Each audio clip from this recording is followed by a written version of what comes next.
this cryptocurrency, this money, enables them because there is no tie to their identity. There is no oversight or regulation. There's completely anonymous. It's without borders. It's digital. Uh, it is the perfect. So it makes for the perfect crime. Hey, folks. It's Richard Avery with Titanium Computing, and today I want to bring you one of my interview series showcasing a cybersecurity specialist and a cybersecurity specialty product that you should have in your infrastructure, whether it's this product or another product like it. Full disclosure, this is a product that Titanium uses. So I'm introducing John Hammond. You can reach him at johnhammond010 on YouTube. He is a former DoD cybersecurity content creator for the DoD. He's a former red teamer for the DoD. He's featured with Try Hack Me and Hack the Box, and he is one of the leading up and coming YouTube cybersecurity researchers that I personally follow. And if you have an IT team internally, you should be following him too. So I'm here to talk with him about Huntress Labs and about kind of the state of cybersecurity where we're at. So thank you so much, John. Welcome to the interview. Well, hey there, Richard. Thanks so much for having me. And especially thank you for that lovely introduction. I'm super flattered. Thank you. Thank you. Thank you. You gave it all to me. It's all on LinkedIn. I just used open source intelligence gathering to get it. Nice. So you have a giant number of certifications that people in the IT world typically don't even realize exist. Most IT people are like, oh man, did you get your Security Plus yet? And you've got, but by the time they've got their Security Plus, they might hear about the offensive security certifications that real penetration testers use. And in some places, that's like the bar to even get hired. What do you think the separation between IT and cybersecurity is right now, and where do you think it's going? Right, Ooh. so many. It's this weird landscape where everybody who doesn't know anything thinks that their IT person is a cybersecurity person, and you and I know that's not the case. That's a really good question for one thing. Uh, No. it's cool. So you mentioned like I guess sort of my certifications and my upbringing. You're right. In that short little bio, and again, thank you for that.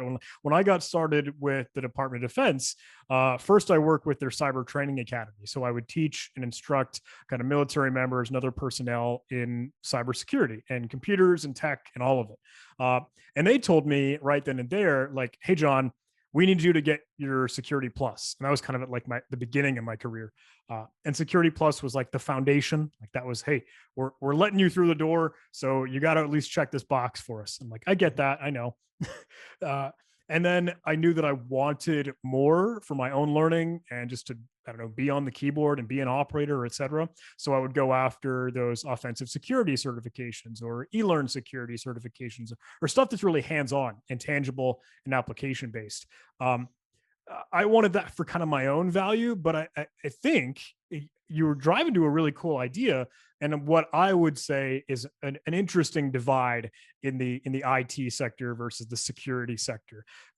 Because if you kind of think, and maybe I'm not giving credit where credit is due in some cases, but when I envision one IT or traditional IT engineer, their priority is to get the infrastructure in place, make sure that all the blinky boxes are on and it's running.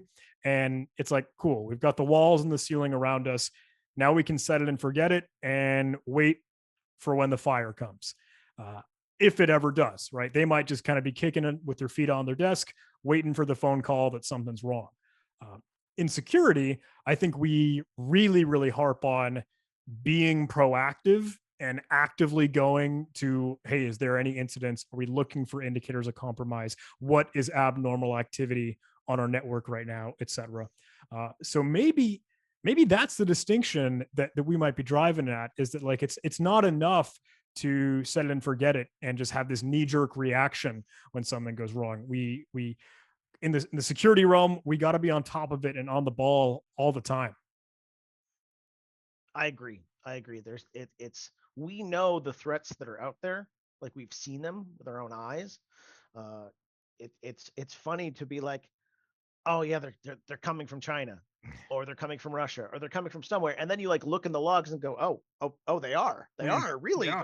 they're coming from there. And not to harp on people that don't have certifications, right? I got one of my greatest mentors who he would intentionally take a roll of certs, cinnamon flavored and peppermint flavored, the candy in his that you would pop in your mouth, to interviews with him, so that when they asked him what kind of certs do you have, and he'd be like, oh, peppermint and cinnamon. So, and they would like start to give him stuff about it. He's like, man, I'm in requests for comment. Like I wrote the internet. Yeah. Like the certs that you're like, I trained the CISSPs and the CCIEs to make the certification. So, certifications aren't everything, but they're Agreed. important for that minimum bar of people to understand, hey, they at least know this much. Yeah. So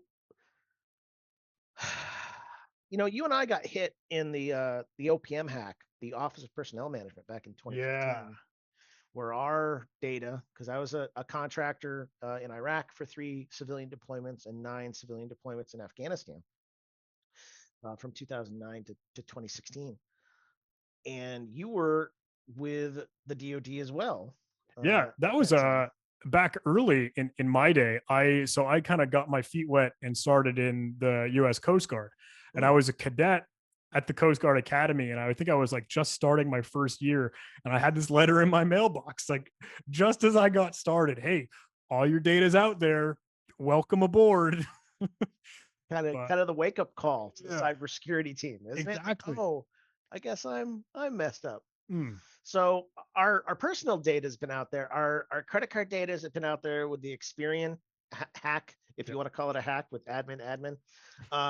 They've come after our gas. Now they're coming after our beef. I draw the line at the coffee and the energy drinks and the bacon. No, if they come after bacon, I'm starting to counter hack them back. Oh yeah. Yeah. What people talk about infrastructure exposure, how bad have you seen it with your own eyes? So I'm making light of it when I grin and when I smile at our jokes, and I also don't mean to be very doom and gloom in all of this, but I do think surveying the scene and looking at the landscape, that there is room for improvement is probably one of the politest ways to say it. And look, we all know, like, we are barraged by the news articles, the headlines, and everyone's screaming and we're shouting from the rooftops, whether it's the boilerplate, oh, long passwords, enable multi-factor authentication. We hear the basic security hygiene so often that it's become kind of trite and oversaturated, but it's true and absolutely necessary. The reason we keep saying it is because that is what works. That's the foundation. That's the necessary portion. Uh, and then we talk about user education, and all that stuff is very high level. We could get to the tech. We could get to talk about credential guard and, oh, LAPS, local admin password solution. We could talk about Defender and antivirus and EDR and all these other technology solutions. But when we say, hey, cybersecurity is not a technology problem, it's a people problem, it's because we all need to be smart on this and we all need to be aware and actively part of it. So yes, when we know all of our data has been hit, what are we going to do about it? We have to do something. Not have our password be SolarWinds123. Oof. Yep. It cuts Not close. Yeah, it's pretty bad. When the people that are supposed to be defending us don't have their I think it was explained to me, the cobbler's shoes fallacy, Ooh, where the cobbler's kids have no shoes because yeah. he's always too busy making the shoes for somebody else. And maybe that's what's happening, that some cybersecurity professionals aren't keeping good cyber hygiene at home because they're too busy trying to secure other people. Maybe That's a I'm just valid point. yeah. So I work at Huntress, right? Managed threat detection, software as a service, uh, and we want to eat our own dog food. We need to make sure that we're really not just talking the talk, but we're walking the walk too. So we're enabling multi-factor on everything, um, even the dashboard, the portal itself.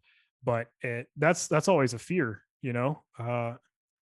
We want to make sure that we're the cream of the crop, and prime in that, because I think the onus is on the vendors. The responsibility is on the people that can say, we want to make you secure. And we really are going to make sure you're secure, we're secure, everyone is secure. Yeah, I've used Huntress. We use Huntress Labs inside Titanium, and we've installed it. We're almost installing it everywhere by default at this point, and we've Nice. had it find things that have the machine's got two different antiviruses on it. Nope, they don't care. Huntress cares though.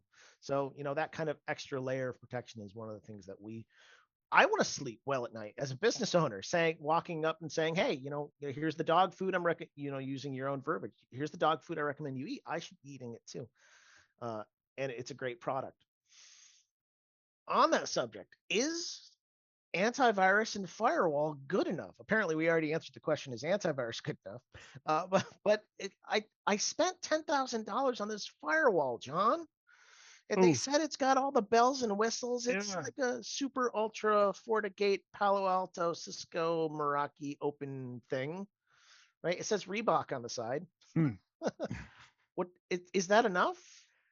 Uh, so I don't mean to be a broken record, but what we always say, what we are singing the praises of, is that automated security on its own, automation alone is not enough. So if you have that set it and forget it firewall, if you've got your antivirus, that's awesome. Absolutely, 1,000%. You need it.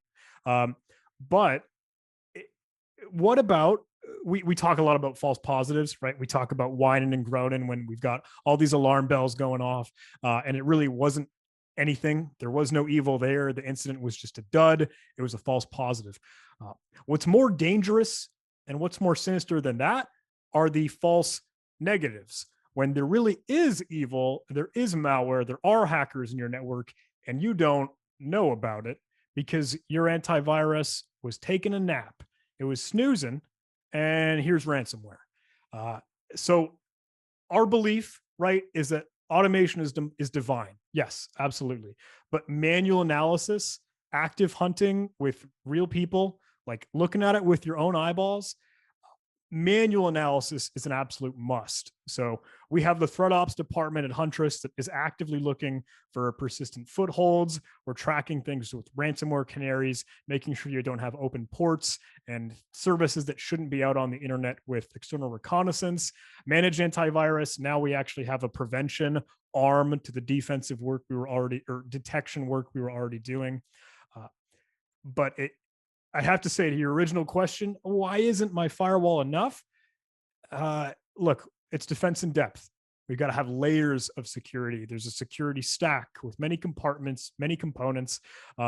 Harkening back to kind of our military baseline, I refer to a submarine in the Navy, right? You've got these watertight bulkheads. So if one compartment floods, it doesn't sink the whole ship because it can't break into those other compartments. The watertight bulkheads, they're protecting it, and you're not going to flood the whole thing. You can contain the damage. Thank you. That's a great way to put it. Containing the damage that something can do that goes crazy. Now, we've got a great product like Huntress Labs, and you kind of answered one of my next questions, which was, what does it do, and what are the things what do the team members at Huntress provide? So it's not antivirus, it's adding an extra layer to the defense. It's, if somebody wants to walk up with a brick and smash the window in, that's great. And the brick was your antivirus. But now you've got something else there. You've got another layer that's, I don't want to say it's bulletproof protection, but maybe it's brick proof, that helps them get an extra layer of defense or an extra layer of visibility and comfortability on their network that, you shouldn't be going to sleep at night just because you've got Huntress installed, but you should certainly feel a little bit more comfortable that you're doing the above average. Uh, what what do you normally see for a customer that comes to Huntress that says, "Oh, hey, I've never seen a product like this before. This has really done X for my business." What's usually that statement look like? Yeah. I've heard folks refer to Huntress before as like the emergency backup parachute. Uh, and I really like that kind of analogy and idea. I also think it doesn't do the right justice. Maybe selfishly, I'm thinking like, hey, it's not a last resort. Trust me, it's really good at being a last resort when it has to be, if it has to be, but it does so much better in detection and understanding things and responding to things because you have real people. It's like you have a dedicated SOC that you don't have to worry about. You have a security operations center that's the entire Huntress team.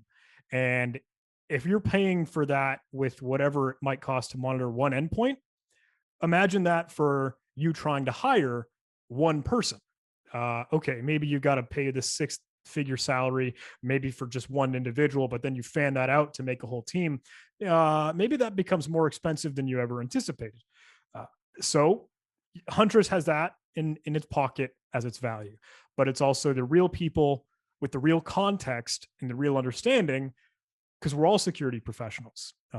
And when we look at malware and we're looking at it at the source, we can see what else it has its hooks and claws like plunged into.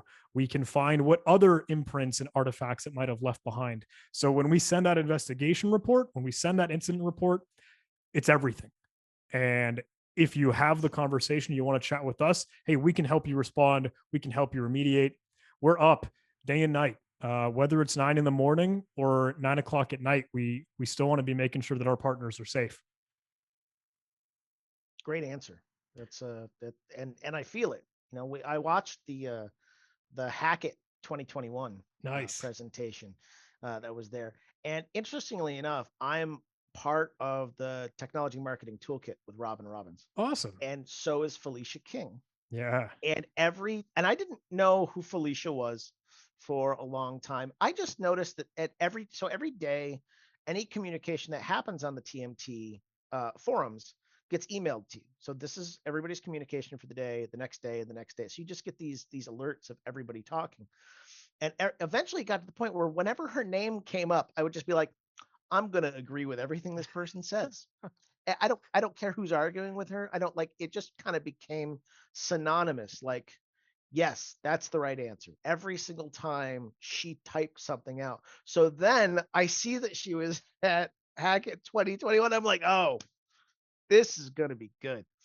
Um, you talked about uh, persistence, and you talked about hanging out in the machine and those footholds.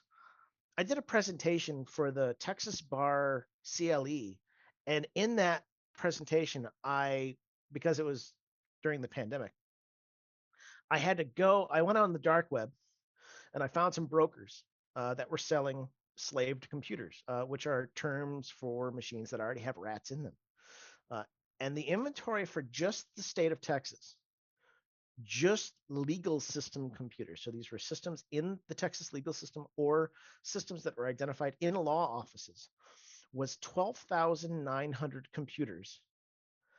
And they would sell them to me at the cost of $40 a computer. And then they would money launder whatever I asked for, and I could execute whatever ransomware I wanted. So that's kind of like exactly the reason why a program like Huntress exists. Yeah, when you're kind of coming into a whole new environment and you need like immediate quick visibility on like, look, let me just get an idea, survey the scenes, understand the environment, uh, deploy, and then you get a baseline right away. Is there any rat that I'm not aware of? Is there some corner and crevice that still has, hey, SMB and RDP is open to the whole wide world? You immediately get that understanding and quick situational awareness, right? Once you roll in with Huntress. That's great. And Huntress is about as expensive as antivirus, really. It's like, I mean, it doesn't cost me much. We're talking a couple dollars per computer per month. So it's not even like super expensive to go down that road. Uh, it, you're doing such a great job answering some of these questions preemptively. Sorry. It's fantastic. Talks about the knowledge and the cumulative education that you've built over the years. So you mentioned user training. We got to train the end users. It's critical. This is a people challenge. But if you were going to target low hanging fruit, if you were going to say, hey, I gotta do something here. I gotta either improve X or add Y or do Z. What would you bring to the mix? And I know security isn't a checklist. You don't just, all right, got the firewall and the antivirus. Like that's not, it's, even though NIST literally says it's a checklist, Right. right? We gotta, what would you add? What would you say as a professional of your Hmm. knowledge? We have to have this to start. So, okay. I can weave this, I think, in a good way, because you mentioned Hackett. Hackett was one event that we put on, kind of a Huntress event where we brought in MSP, managed service provider, community members, or the small and medium business friends and the family, right? The community. We're all playing in concert to make security better. But what Huntress kind of wants to bring to the table, and what we tout as our mantra, as hey, our offense can be your defense, because our founders were ex-military, ex-NSA, intelligence community, cyber operators. I myself come from the Defense Threat Reduction Agency. All of us have been more of the adversarial mindset.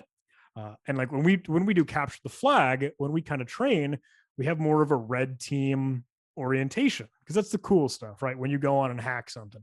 Uh, but because you know how that enemy works, because you've acted as the adversary before, when we're at Hackett, when we're doing this live presentation, we're showcasing just how easy it is to bypass those automated antivirus solutions, or having these tabletop exercises that bring you down the road of, hey, what happens when ransomware is really hit, or what goes wrong, and how can you respond to it, et cetera, et cetera.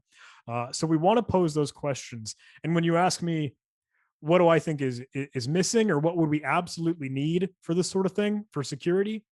I would go out to venture that every organization should have their own internal red team, or their own hackers that are going to do their penetration testing. They're going to try and break and do the quality assurance on your own product, your own services, your own procedures and pipelines for what you do in your business, and find the gaps as the good guys before the bad guys do. So when we say our offense can be your defense, truthfully, we're not going to be the ones going to break things, but we know how the bad guys work, and sometimes we'll use, hey, maybe those shady tricks that hackers use, but for a better cause, to hinder and disrupt the bad guys. We wrote some really cool article that hopefully will be live on our blog soon about vaccine, or some ransomware vaccine that we saw in the industry out in the wild. Ooh. And I'll include a link to that. But there's, I love that idea of, hey, our offense can be your defense, because you just have to know how the enemy works. You need that internal red team. You need those penetration testers to break stuff, so you know how to fix it, so it'll never break again. That's where it's at. Do you think that that's one of the reasons why this keeps happening? That people think of the mindset that it can't happen to me, or I Yes. don't need to look at this stuff? Yeah, 1,000%. Um, I say a lot when I kind of talk to reporters, or when we respond to anything in the news. It's like, it's not a matter of if, it's a matter of when. No one is immune. You can't have the mindset, oh, the hackers and the bad guys, they're not going to target me. I'm a small mom and pop shop. Whatever, it doesn't matter. No one is immune. We're all vulnerable to this, and we have to get out of the hopes and prayers, like, the hopes and well wishes, the get well soon cards you send. We can't think, oh, I'm fine from ransomware because I have backups. No, no, no, no, no. That's the wrong model. You need to make sure that this is a proactive thing, and it's key to stop it before you ever get to the point of relying on your backups. I can't agree with that more. Yeah. I hear that the cybersecurity solution is having good backups, and I'm like, Mm, no, you can't let them get yep. in the first place, right? It's just it's so backwards, but that's the product to sell. That's, you're trying to make somebody feel at ease. Well, the hackers come in and they're like, hey, it's cool that you got backups. Great. You don't need a decryption key, but now you got to pay me not to dump it all. Yep. I exfiltrated all your data. It's on this link in the dark web. I just need to turn this website live and I sell it all. And then you might lose your business because of an audit. It doesn't matter about your backups. Suddenly HIPAA, FINRA, SOC, whatever it is, and they bring in the PCI. They call their friends and they call their friends, and suddenly you've got 5 audits and it's game over. Whoops. If only we had invested in this or done the appropriate actions beforehand, right? Hindsight is 2020. Yeah, it's pretty bad. It's pretty bad out there. I got one final question for you. It's kind of a lighter question, but could get serious fast. So I don't know what you're going to answer. You are now officially the cybersecurity czar of the United States. A real cybersecurity professional is put in a genuine role instead of like, the minister in Japan who had admitted he never used a computer, or Giuliani is the guy who's in charge of the United States cybersecurity. You get put in charge of infrastructure and cybersecurity for all of America. What do you do first? This is such an awesome mental game. Uh, so I will say that I did not have an answer to this probably until a few weeks ago, or until if anyone were to ask me this question, I just wouldn't know. I wouldn't be able to have a guarantee or a certain answer where I would think, what will I do to change the world as this person of power or whatever in cybersecurity? Now, seeing what I'm seeing, reading the news, understanding what's going on in the landscape, I think I have an idea. And I have to say, this is John talking. This is just me. This is my own personal opinion. I'm not wearing my Huntress face mask right now. Mm. But if it were me, if I could decree what I could do to change things to maybe shift up and maybe better secure the security landscape, my hot take: we got to like get rid of cryptocurrency. We have to abolish Bitcoin, Ethereum, or whatever. We have to make it illegal. We have to regulate it. We have to add some oversight and authority. I don't know. I don't know exactly what it looks like.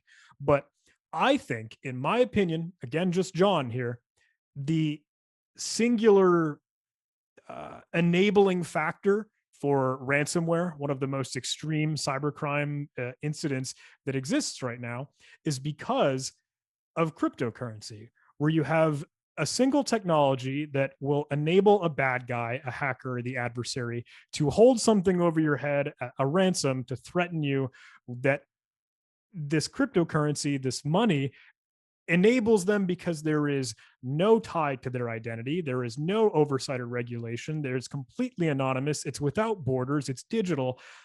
It is the perfect. So it makes for the perfect crime. And I think if we ever wanted a chance to stop ransomware, maybe we should do something different about that technology. That's my opinion, my thought. I don't know. What say you? I guess. That's that's an amazing answer. I never thought about it from that standpoint. I think that the answer there, if we abolished all cryptocurrency, I think it would just be, we have hacked your computer, we've encrypted all your email. Please send or scratch off $35,500 iTunes gift cards. Yeah, right.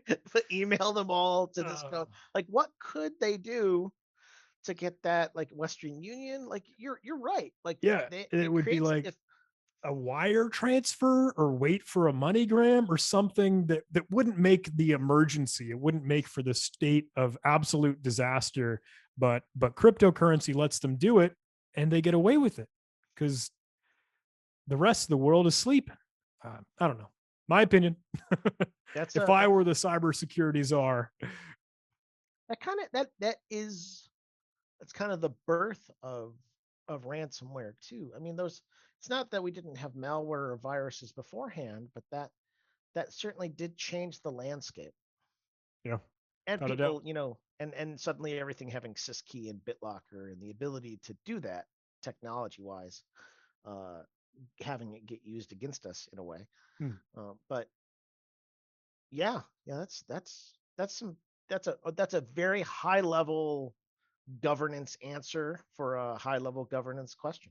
Well, I hope that's a thought provoking, maybe a food for thought idea. But hey, Mm. thank you so much, Richard. This has been a really, really cool conversation. Don't forget to check out our next video over here.